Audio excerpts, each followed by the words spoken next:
I thought, yes, we're finally getting a new remake. I like the cast, I don't mind the director, the trailer might not have been the best thing in the world, but it looked like they were getting everything down, and really much this could be the best Resident Evil movie yet.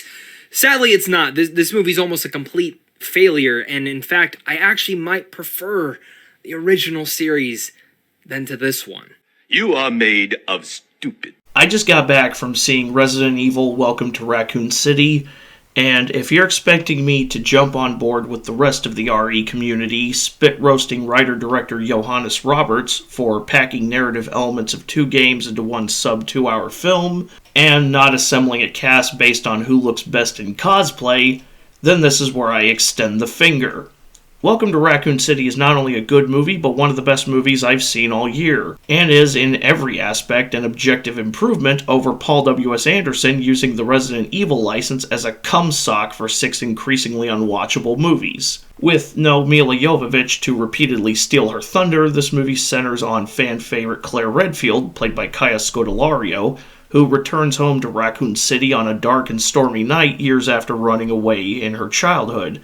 She's come to warn her brother, local police officer Chris, played by Robbie Amell, about the Umbrella Corporation, who are packing up shop and GTFOing while the townspeople become increasingly sick. But she barely has time to get a word out when the local air raid siren goes off, and Chris, along with a handful of fellow officers, are dispatched to the mountainous forest surrounding Raccoon City to find a pair of missing cops and investigate the local Spencer mansion. Claire is attacked in Chris's home and races to the police station, which soon becomes under siege from the infected locals. So while Chris and his compatriots come under attack by the undead residents of the Spencer mansion, Claire is forced to team up with down-on-his-luck rookie officer Leon Kennedy, played by Avon Jogia, in an attempt to survive the night and expose Umbrella. In short, this movie takes the narratives of the first 2 Resident Evil games and blends them into a hybrid narrative, with the Spencer Mansion incident running parallel to the undead siege of Raccoon City's art museum turned police station. I've seen a lot of people gripe about how this would make the film a jumbled mess, and I honestly think people are overthinking the logistics. I'm aware that everyone has their own idea of how their favorite video game should be adapted for the big screen, but unfortunately there are too many gamers who can't see beyond how they would do the movie to actively process whether or not the movie is meritorious in its own right. Look, I've played the first 2 games to hell and back. I've committed both versions of RE1 and the original RE2 to memory, so much so that I'm able to do no-save runs of RE2 without breaking a sweat. My version of this movie would have likely been more along the lines of S.D. Perry's stellar novelization of RE1, but I'm not so locked in how I would have done this movie that I can't still accept the product I'm given. The point I'm trying to make, Resident Evil community, is that just because the movie may not be your idea of an RE movie, with your idea of how fan-favorite RE characters should be portrayed, does not mean you should be writing it off as a dumpster fire. So here's an imponderable fucking concept. How about you judge it as a movie first, then as an adaptation after the fact? If you think you can make a better Resident Evil movie, show me a screenplay. Make your movie. The tools to make your movie are all available to you, even without the budget allotted to Johannes Roberts. So show me the movie. Until then, You need to shut the fuck up! now that I've taken a 44 Magnum to the entire Resident Evil community, You want stars? I'll give you stars.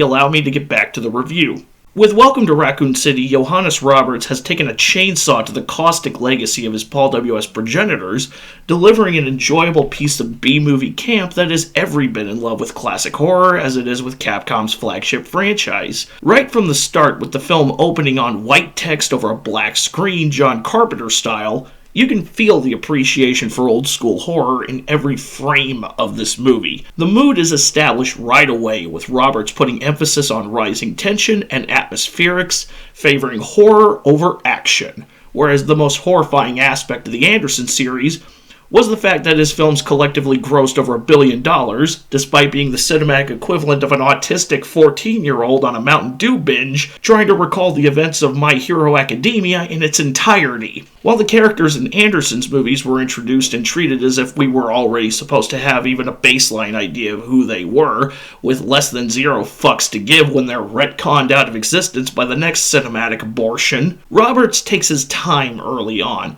establishing characters without sacrificing pacing, giving us an ensemble of fan favorites that each have their own baggage. There isn't a perfect person in this movie. Everyone has a flaw to one degree or another. From Chris and Claire having a rocky relationship, to Jill being a bit cuckoo for Cocoa Puffs, to Leon having the worst first day on the job in existence. And while the movie may not flesh them out as best as it could, we're still given ample reason to care when they find themselves with their balls to the wall staring down an army of cranky flesh eaters. Now, earlier in this review, I brought up John Carpenter, and Roberts has gone out of his way to name-check Carpenter as a main source of influence, and you can feel that in the cinematography. Roberts may not utilize widescreen cinematography as well as Carpenter. There are few who really can, but that doesn't stop him from trying. Every shot has considerable depth, and there's an abundance of occasions where Roberts actually plays with the fixed camera angle aesthetic of the original games. There is a solid mix of practical and CG effects, and the monster design is spot on with a mix of fast and slow zombies throughout. Admittedly, it's not all sunshine and BJs. There were occasions where I felt the camera could have been pulled back. Roberts utilized a handheld when a Steadicam would have sufficed, and the editing is more rapid than necessary, but unlike Anderson's The Final Chapter, I don't need to watch the film at quarter speed and subconsciously stitch the sequence of events together. The movie's not quite as gory as it could be, but at least there is gore present, and the CG is great at some points and sketchy in others. Not that I was expecting Avengers Endgame levels of CG from a $40 million movie made by a director with a background in low-budget horror, adapting a video game franchise that has drawn influence from B-grade movies since time immemorial. And while it's not exactly my ideal cast, I will admit that the ensemble Roberts has assembled all serve their duties abundantly well. Kaya Scodelario and Robbie Amell are both exceptional as the estranged Redfield siblings, with Claire being a woman of conviction wanting to expose the same corporation that has had its hooks sunk into her hometown for decades, and Chris being a conflicted small-town cop who's trying to hang on to everything he's got. Avon Jogia was a pleasant surprise as rookie sensation Leon Kennedy, and one of the primary sources of comic relief just due to the unfortunate circumstances he finds himself in. I've seen a lot of people griping about how incompetent Leon is portrayed, and I wonder if those people were expecting Leon to be the same Leon we met in RE4.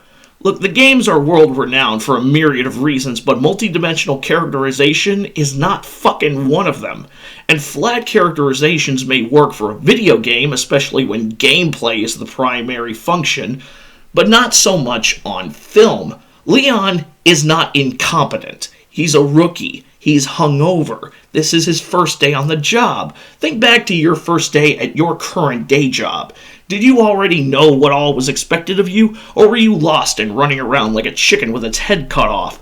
He's got room to grow and learn. Sure, he can be the butt of the jokes, but that's what happens when you're the new guy at any job. Leon aside, we also have Hannah John Kamen as Jill Valentine, a character that I wish would have been given more thunder and screen time, but she also has potential to grow in future installments.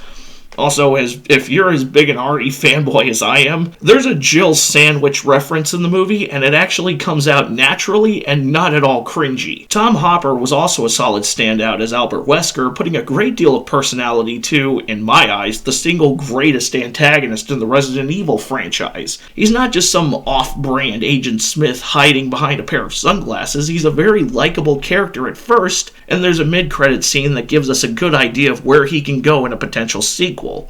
Donald Logue outright stole the show as Raccoon City's police chief Brian Irons, with some of the biggest laughs I got from this movie going to his over-the-top portrayal of the corrupt chief. He may not be going psychotic and offing his own guys or taxidermizing the mayor's daughter, but Logue's Irons is a very colorful and memorable character. Lastly, we have Neil McDonough as Umbrella scientist William Birkin, which is one of a handful of characters that I wish had been given more screen time.